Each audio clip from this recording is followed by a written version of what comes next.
እንኳን ደስ ያላችሁ። ኦልሞስት በፊት ቁፋሮ ላይ እንደነበረ የገዛች ሰዎች አላችሁ። ዛሬ ማት ፋውንዴሽኑ ተሰርቶ አልቆ ፈርስት ቤዝመንት ጨርሰን የሰከንድ ቤዝመንት ስላብ እየተሞላ ነው። እንግዲህ ለገዛችሁ ደንበኞች ለሁላችሁም በዋትስአፕ በቴሌግራም እንልክላችኋለን። በዚሁ አጋጣሚ እንግዲህ የገዛችሁ ደንበኞች ከዚህ በፊት ከኛው ላይ እንኳን ደስ ያላችሁ ብለናል።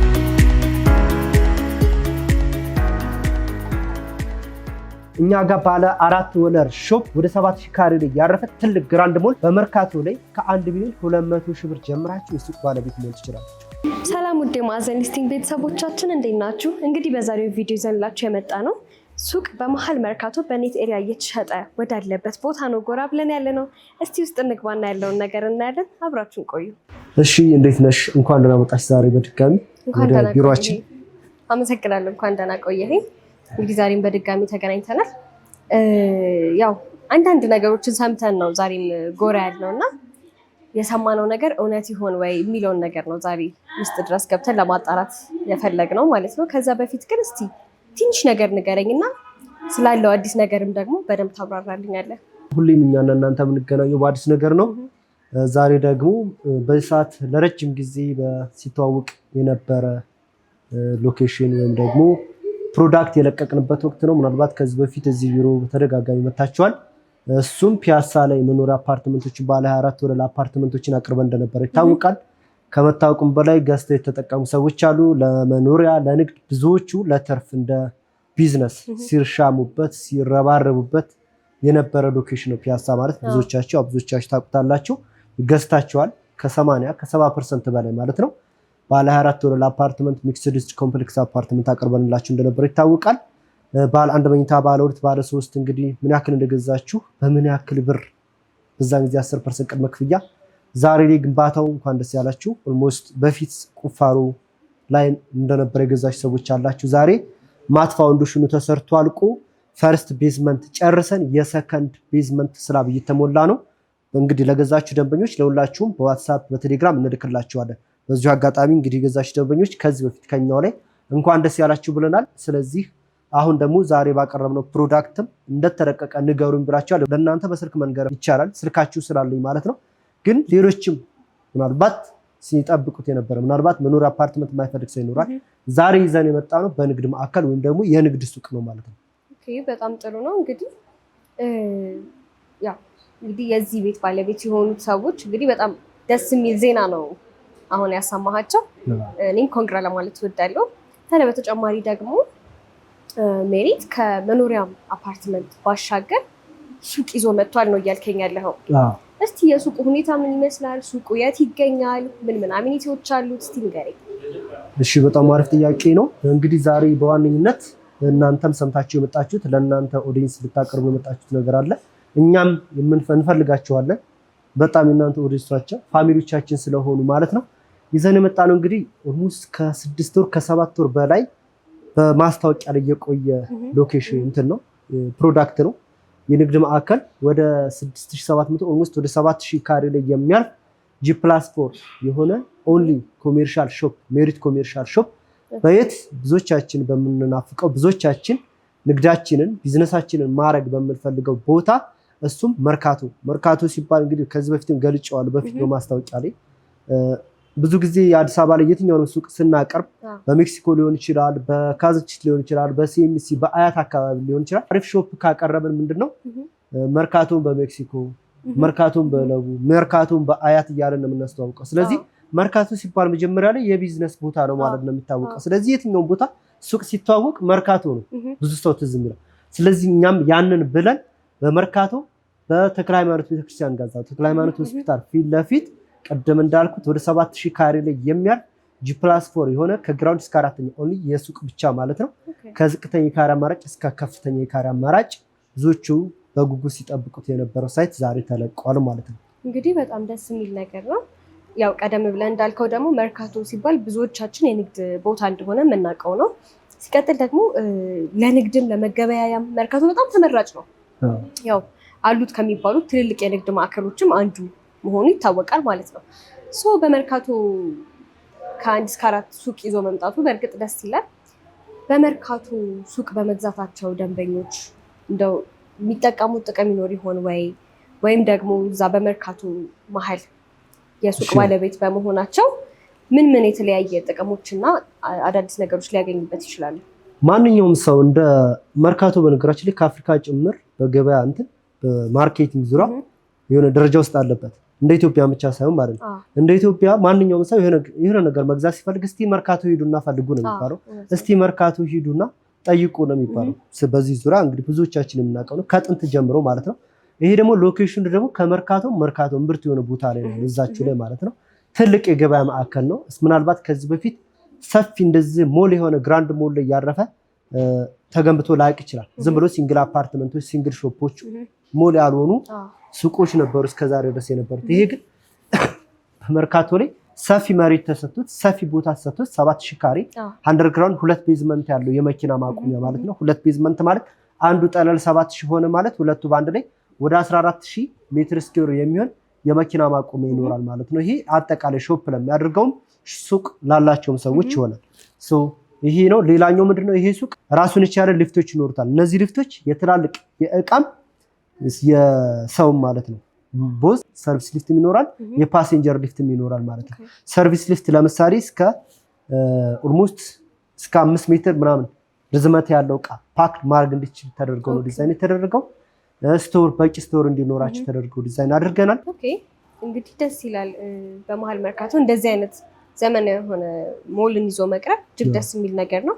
በተጨማሪ ደግሞ ምንም አይነት የፓርኪንግ ችግር እንደማያጋጥም ተደርጎ ለደንበኛም ለባለቤትም አስም ተደርጎ መሰራቱ የቤዝመንት ነገሩ በጣም ደስ ይላል። እስቲ ታዲያ ስለ ሱቆቹ አንዳንድ ነገር በላይ። እሺ ወደ ካሬ ዝርዝሩ ስንመጣ እንግዲህ +4 ነው። ግራውንድ ፈርስት ሰከንድ ሰርድ በዛው ልክ ግራውንድ ላይ ሾፕ የሚገዛና አራተኛ ፍሎር ላይ ሾፕ የሚገዛ እኩል አይሆንም ዋጋው። ለምን? ምናልባት አንድ ሰው እኛ ጋር ሲገዛን ለኪራይ ሊሆን ይችላል ሊሰራበት ይችላል። ሲያከራይም በፍሎሩ እንደዛው ባወጣው ልክ ነው የሚያገኘው የሚባለው ነገር አለና ግራውንድ ሲገዛ ፈርስት ሲገዛ ሰርድ ፎርስ እነዚህም በደንብ ልብ ብላችሁ አዳምጡ። ብዙዎቻችሁ ተርማትሉት ነገር አለ ማታስተውሉት ነገር አለ። ሱቅ ብሎ ምናልባት ሴልስ ኮንሰልታንቱም የሽያጭ አማካሩም ላይነግራችሁ ይችላል። ግራውንድ ስትገዙና አራተኛ ፍሎር ላይ ስትገዙ የዋጋ ልዩነት አላቸው። እነሱም በዝርዝር እንመጣበታለን። ሌላኛው ዛሬ ለየት የሚያደርገው ነገር ምንድነው? ይሄ ሪል ስቴት ጀነራል ፕሮፐርቲ ሲባል ፕሮፐርቲ የምንድና የኔት ኤራ ፕላስ ኮመን ኤራ ማንኛውንም አፓርትመንትም ይሁን ሱቅ ስንሸጥ የሚሸጠው በግሮስ ኤራ ነው። እኛ የምናውቀው ግሮስ ነው። ግሮስ ምናልባት ላያውቁት ይችላሉ፣ ግን አንዳንድ ከስተመሮች ጠይቀው ያንን አውቀው ዲቴል በደንብ ወደ ስራ የሚገቡ ወይም ዲል የሚያደርጉ ሰዎች አሉ። ዛሬ ግን በዛው ምናልባት እኛ ጋር ብቻ አይደለም ነገም ተነገ ወዲያ ቤት ልትገዙ ትችላላችሁ፣ ሱቅ ልትገዙ ትችላላችሁ። በምትገዙበት ሰዓት መጠየቅ ያለባችሁ ነገር ከውል በተጨማሪ አንድ ምስጢር ልንገራችሁ።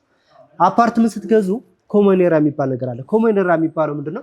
የሆነ ስፔስ አለ። ያን ስፔስ እዛ መኖሪያ አፓርትመንት ላይ ወይም እዛ ፕሮፐርቲ ላይ የሚኖር በጋራ ሼር የሚያደርጉት ነገር ማለት ነው። ይህ ፕሮፐርቲ ምናልባት በአፓርትመንት ደረጃ ኮመን ኤሪያ የሚባሉት ምንድናቸው? ፓርኪንግ፣ ሊፍት፣ ኮሪደር፣ ደረጃዎች እነዚህ ኮመን ኤሪያ በመባል ይታወቃሉ። ኔት የሚባለው በትክክለኛ ቤቱ ብቻ የሚያርፍበት። ስለዚህ ሰማንስ ፕሮዳክት ሲገዛ ኔት ኤሪያ ፕላስ ኮመን ኤሪያ በአንድ ላይ ግሮስ ኤሪያ ነው እስከዛሬ ዲል የምታደርጉት የትኛውንም የትም ሀገር ማለት ነው። ሰርች ብታደርጉ አፓርትመንት የሚታወቅ ነገር ነው። ብዙዎቻችሁ ይህንን ኖርማል 100 ካሬ ስለገዛችሁ 100 ላይ ብቻ የሚያርፍ ይመስላችኋል። ምናልባት ይሄ ሁሉ ያወቃችሁን ሳታውቁ አላውቅም። አንዳንዴ እንዲህ ሼ ምናምን ብላችሁ 100 ካሬ ቤቱ እኮ የሚያርፈው 75 ነው፣ ቤቱ እኮ የሚያርፈው 80 ላይ ትሉኛላችሁ። ይሄ የትኛውም እንደ ዓለም አቀፍ እንደ ኢንተርናሽናል የሚስማማበት ነገር ነው። ይሄ በአፓርትመንት ለምን ነው? ለምሳሌ በሚገባን ቋንቋ በትምህርት ቤት ላይ አንድ ትምህርት ቤት ላይ እናንተ የትምህርት ቤት የመማሪያ ብላችሁ የትምህርት ቤት የወር ብላችሁ ስትከፉ ምኑን ያካትታል? ላይብረሪ ያካትታል አይደለ? ላይብረሪዎች የሚጫወቱበት ልጆች ምናምን እነዚህ ኮመን በመባል ይታወቃሉ ማለት በሚገባን ቋንቋ ማለት ነው። ግን ስንት የቤተ መጻሕፍት የላይብረሪ የመምህር የምን እየተባለ አይደለም የምትከፍሉት አይደለ? ልጄ ይማራል የወር ክፍያው ይሄን ያክል ነው። በአፓርትመንት በሚገባችሁ ቋንቋ ይሄን ብያቸዋለሁ። እነዚህ የትኛውም ዴቨሎፐር የሚስማማበት ነው። ታዲያ ይሄንን ዛሬ ለምን አነሳሁት? እኔ ምናልባት ይሄን ሁሉ ስል ቀድሞ ወደ ጠየቅሽኝ ወደ ካሬውና ወደ ዋጋው ስለምሄድ ማለት ነው። እኛ ጋር ለምሳሌ ኮመን ኤሪያ አንድ የመኪና ምሳሌ ብንነሳ በአንድ ቪኤት ሊሆን ይችላል፣ ያሪስ ሊሆን ይችላል፣ ቪትስ ሊሆን ይችላል። ኮሙሌቲቭ ማለት ከ10 ካሬ እስከ 15 ካሬ የሚሰጡ አሉ የመኪና ማቆሚያ ማለት ነው። 8 ካሬ ለምሳሌ 10 ካሬ ቪትስ ያለው መኪና 8 9 እስከ 10 ሊወስድ ይችላል። ቪኤት እስከ 15 ካሬ ሊሰጡ ይችላል። ግን አማካኝ 12 ካሬ የመኪና ማቆሚያ የትም ቦታ ይቀነሳል።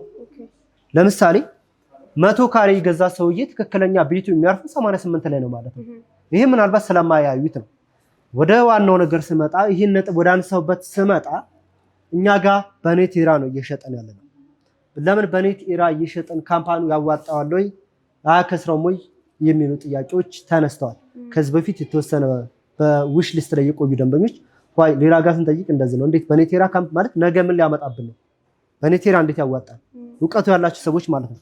ምናልባት ይሄንኛ በኔት ኢራ ነው እየሸጠን ያለነው ስል ለተወሰኑ ቤቶች ብቻ ነው፣ ለተወሰኑ ፕሮዳክቶች ብቻ ነው፣ ለተወሰኑ ሸፖች ብቻ ነው። ትንሽ ከተሸጡ በኋላ በሌሎች ጀስት እንደማስታወቂያ አለ ካምፓኒው ሶ እንዳልኩሽ ወደ ካሬው ስንመጣ ወደ ዋናው ነገር ይሄ ወደ አነሳውበት ነጥብ ስመጣ ስለጠየቅሽኝ ማለት ነው። እኛ ጋር ዝቅተኛ ካሬ 25 ካሬ አለ። ሁለት አይነት የካሬ አማራጭ ብቻ ነው፣ በ25 ካሬ እና በ35 ካሬ ማለት ነው። ዝቅተኛ 25 ካሬ አሁንም ያልኩሽ ኔት ኢራ ማለት ነው። ኔት ኢራው ኖርማል ኢቭን ሊፍቱን ምኑን ሳታነሽ 25 ማለት የመኪና ማቆሚያ እንኳን ቢጨምርበት ስንት ማለት ነው? 37 ካሬ ነው የሚሆነው። ኦልሞስት 37 የኮሪደር ምናምን 40 ካሬ ተብሎ የሚሸጠውን እኛ በ25 ካሬ እንሸጠዋለን። ስለዚህ ምንድነው የምንላችሁ ነው መኪና ማቆሚያ በነፃ ነው፣ ከራሳችን ነው።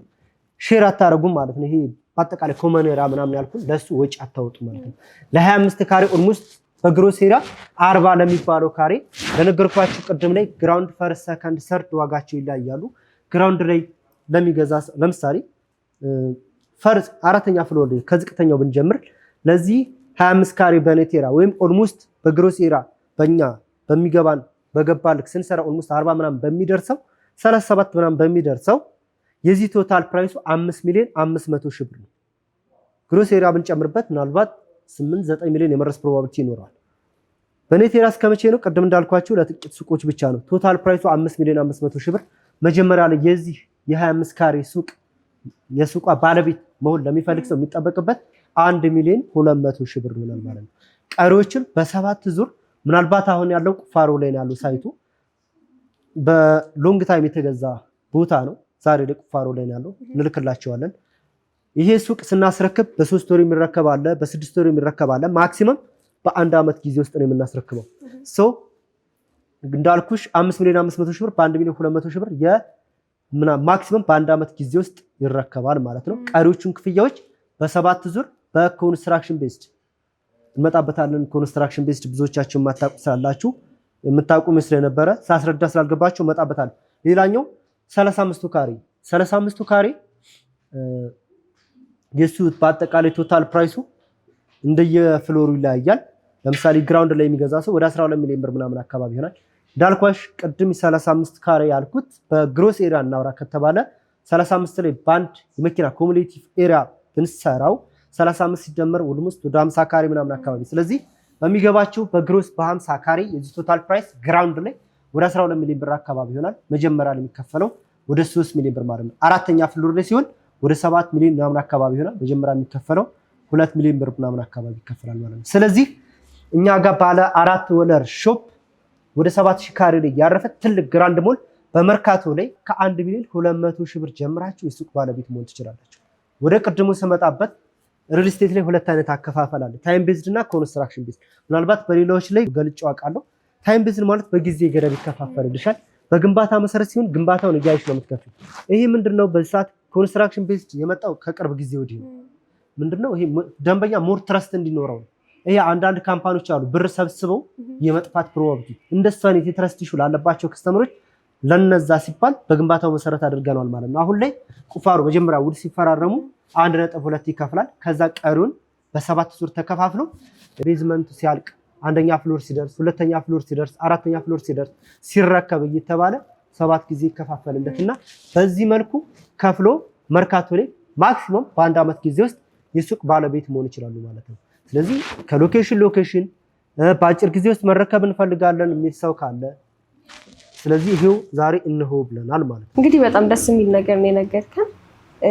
ያው ብዙ ጊዜ ባለሙያ ሆነው ካልሆነ በስተቀር ዲቴይሉን ማወቅ አይችሉም እና እንደዚህ ዲቴይሉን ደግሞ ማብራራት መቻል በጣም ደስ ብሎናል። ላመሰግንህ እወዳለሁ። እና ያው በኔት ኤሪያ እና በኮመን ኤሪያ ብለህ ደግሞ በደንብ ከፋፍለህ ያስረዳህ ፓርት ደስ ብሎናል። ምክንያቱም ብዙ ጊዜ እንደዚህ ግልጽ አድርጎ የሚያስረዳ ብዙዎቹ የለም። ልክ ብለህ ባይገርምሽ ማለት ነው። ይሄ በቃ ስለ 100 ካሬ ከተባለ 100 ላይ የሚያርፍ ይሄ መሆን አይችልም በጭራሽ። ምናልባት የገዛችሁ ከሌላ ቦታም ራሱ የገዛችሁ ካለ ውላችሁን ተመለሳችሁ አግሪመንቱ በግሮሴራ ነው የሚቀመጠው እና ኮሙሌቲቭ በትንሹ 12 ካሬ ይነሳል። እንዲሁ ደረጃ ሊፍት ምናምን የሚለው ነገር እንተውና የመኪና ማቆሚያ በትንሹ 12 ካሬ ይነሳል፣ 15 ይነሳል እስከ ማክሲመም ድረስ 12 ካሬ ከተነሳ 12 ካሬ ግዴታውም ነው። በነገራችን ህጉም ነው። ይሄ ኢንተርናሽናል ነው። የኛ የዚህ ኢትዮጵያ ወይም ደግሞ እኔ ያሉበት የሪል ስቴት ህግ አይደለም። ምናልባት ዴቨሎፐሩ በራሱ ስምምነት እንትን ብሎ ካልሆነ በስተቀር ማለት ነው። እንግዲህ በጣም የሚገርም ነገር ነው። ምክንያቱም ብዙ ጊዜ አይታወቅም። አሁን ግን ያው ደንበኞች በዚህ መልኩ ሊያውቁት ችለዋል ማለት ነው። እሺ እንግዲህ በጣም አዳዲስ ነገር ነው ዛሬ የሰማሁት። እውነትም እንዳል ነው አዲስ ነገር መኖሩን ሰምተንም ጎራ ብለናል። እንደተባለው ደግሞ አዲስ ነገር አላጣንም። በደንብ ዲቴል ኢንፎርሜሽን ጋዘር ለማድረግ ሞክረናል። ታዲያ ይህን ሁሉ ነገር ነግረኸኝ እንግዲህ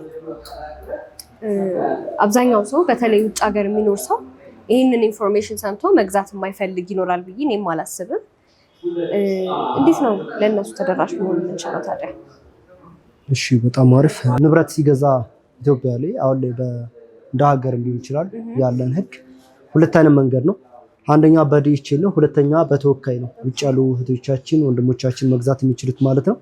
በዲኤችኤል ማለት ነው ማለት ነው ምናልባት እዚህ ህጋዊ ውክልና ሲሄዱ ከሀገር ሲወጡ ህጋዊ ውክልና የሰጡት ሰው ከሌለ ወይም ደግሞ እንደዚሁ ራሳቸው የማያምኑት ሰው ከሌለ በዲኤችኤል እዛው ሆኖ ባሉበት ቦታ ሆነው እንትናቸውን ልከውልን ፓስፖርታቸውን አድራሻቸውን ልከውን ውል አሰርተን ባሉበት እዛው ባድራሻቸው መሰረት እንልክላቸዋለን። ይሄ ዲኤችኤል። ሁለተኛው ውክልና ነው። ተወካዮች ይሄ ከሀገር ሲወጡ ውክልና ሰጥተውት ሰው ካለ ያ ሰው መጥቶ እነሱ እዛው ሆኖ ፓስፖርታቸውን ይልኩልናል። በፓስፖርታቸው መሰረት ሁሉ ይዘጋጃል። ከዛ ሻጭና ገዢ ተብሎ የሚቀመጣል አግሪመንቱ ላይ። ሻጭ ራሱ አርሚ ዴቨሎፐሩ ማለት ነው። ስለዚህ በገዢው በኩል ለመፈረም ምን ያስፈልጋል? እዚህ ኢትዮጵያ የሚኖረው ሰውዬ ውክልና ሊኖረው ይገባል። ስለዚህ ያን ውክልና የሰጥተውት ከሄዱ ውክልናውን ይዞ መጥቶ ከውል ጋር ታች አድርገን ገዢ በሚለው ቦታ ስለ እያለ እንዲፈርም በዚህ መልኩ የሱቅ ባለቤት ወይም ደግሞ የትኛውም ፕሮፐርቲ የቤትም ሊሆን ይችላል ቤት ባለቤት መሆን ይችላሉ ማለት ነው። እሺ ያው በጣም ደስ ይላል። ምክንያቱም እዚህ ሀገር ውስጥ ብቻ ላሉት ሰዎች ሳይሆን የዚህን ሱቅ ባለቤት መሆን ለሚፈልጉት ከሀገር ውጭም ላሉት ሰዎች ተደራሽ መሆን መቻላችን በጣም ደስ ይላል። በተጨማሪ እዚህ ሀገር ውስጥ ያሉት ሰዎች ሳይቱን ሄደው የማየት ኦፖርቹኒቲ አለ ወይ? እና ደግሞ እዚህ ሀገር ውስጥ ያሉት ሰዎች እንዴት ሊያገኟችሁ ይችላል? በተጨማሪ ደግሞ ምናልባት አንተ ደግሞ ቀረ የምትለው ነገር ይኖር ይሆን? እሺ በጣም አሪፍ። ብዙዎቹ ደንበኞች በተለይ ከኔ ጋር ኮንታክት የሚያደርጉት የውጭ ደንበኛ ነው። ጥያቄ የለውም። በካናዳ፣ በአሜሪካ፣ በጀርመን የሚኖሩ ደንበኞች ከዚህ በፊት ብዙዎቹን የቤት ባለቤት አድርጋቸዋለሁ። ምናልባት እስካሁን በሱቅ ያላደረስኳቸው ሱቅ ደግሞ እንግዲህ ማንም በሚጓጓበት ቦታ በመርካቶ ላይ አቅርቤላቸዋለሁ። እንግዲህ በዚህ መልኩ ደስ በሚል ሁኔታ ሌላኛው ምናልባት ምንድነው ቀረ የሚለው ነገር ይህ ቦታ ምንጊዜም ቢሆን መጀመሪያ አካባቢ አፓርትመንት አቅርቤላቸው የገዛች ሰዎች ጥቅሙን ታውቁታላችሁ። ዛሬ ሁለተኛ ግራውንድ 00 ሊደርስ ነው ተገንብቷል። እንደገና ዋጋውንም ምናልባት ምን ያክል እንዳተረፋችሁ ታውቁታላችሁ። ዛሬ ከአንዷ ካሬ እስከ 15 ሺህ ብር ትርፍ ነው ያገኛችሁት። ሰው ሁሌም እንደምለው መጀመሪያ ላይ እየቀረበ መጀመሪያ ላይ የደረሰ ሰው ተጠቃሚ ነው የሚሆነው። አንደኛ በምርጫ በሚፈልገው ቪው ያገኛል። ከጀርባ ከፊት ምናምን የሚባል ነገር ስላለ ሱቅ ማለት ነው። ምናልባት እንትን ላይ ከፀሐይ መውጫ ፀሐይ መግቢያ በሰሜን በደቡብ እንደሚባለው አፓርትመንት ላይ እኛ ጋር ሱቅ ሲመረጥ ከሊፍት ፊት ለፊት ከደረጃ ማንም ሰው ኮሪደር ሰማን ሰርኩሌት ሲያደርግ ሲዞር የሚያየው ነገር ነው እና እሱ ነገር በምትፈልጉት ፍሎር ላይ በምትፈልጉት ሎኬሽን በምትፈልጉት ከኋላ ከጀርባ የሚባለውን ነገር ለማግኘት ሁሌም እንደምላችሁ ቀድማችሁ ተመዝገቡ። ቅድም እንደነገርኳችሁ በ1.2 ሚሊዮን ብር ቅድመ ክፍያ በመርካቶ ላይ የ5 ሚሊዮን 500 ሺህ ብር ቶታል ፕራይስ፣ እንዲሁም ደግሞ ከፍ ያለ ካሬ ከፈለጋችሁ በ1.6 ቅድመ ክፍያ ቶታል ፕራይሱ 7 ሚሊዮን 700 ሺህ ብር ግራውንድ ፈርስት። እሱን ዲቴይልስ እናንተ ደውላችሁ ማውራት እንችላለን። እንደምትፈልጉት ፍሎር እንዳቅማችሁ እሱን ኮሙኒኬት ማድረግ እንችላለን። ስለዚህ ሁሌም እንደምላችሁ ቀድማችሁ ለመመዝገብ ቀድማችሁ ለመረባረብ ሞክሩ። ይሄ እድል አያምልጣችሁ ነው የምላቸው። ኦኬ በጣም አመሰግናለሁ። ጥሩ ኢንፎርሜሽን ነው የነገርከን።